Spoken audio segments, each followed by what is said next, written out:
আসসালামু আলাইকুম। আবারও হাজির হয়ে গেলাম নতুন একটা রেসিপি নিয়ে। ফুলকপি দিয়ে ডাল বোনা। প্রথমে আমি একটা ফুলকপি অর্ধেকটা কেটে ভালোভাবে ধুয়ে পরিষ্কার করে একটা বাটিতে নিয়েছি।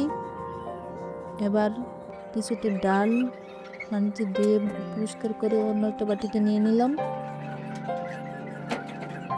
এবার অন্য একটা প্যানে সামান্য পরিমাণ তেল দিয়ে নেব। এতে দিয়ে দেব কিছুটা পরিমাণ পেঁয়াজ কুচি,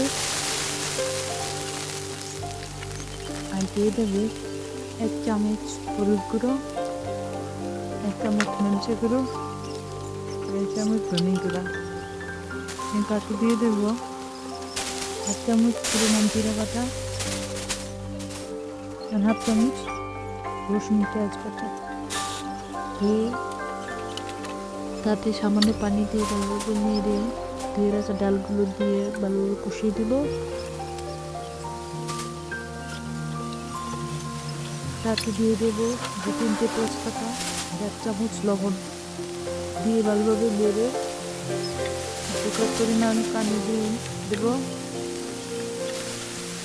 এবার দিয়ে দেবো তাতে দিয়ে রাখা ফুলকপিগুলো দিয়ে ভালোভাবে নেড়ে ঢাকনা দিয়ে ঢেকে দেবো কিছু সময়ের জন্য।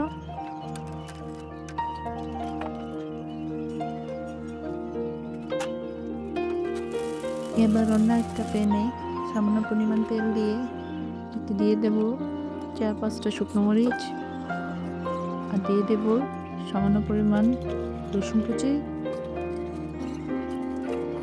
সামান্য পরিমাণে জিরে। সবগুলো একসাথে কিছুটা সময় সামান্য ভেজে দিয়ে দেবো আগে থেকে রান্না করা ফুলকপির উপরে। ভালোভাবে নেড়ে দেবো।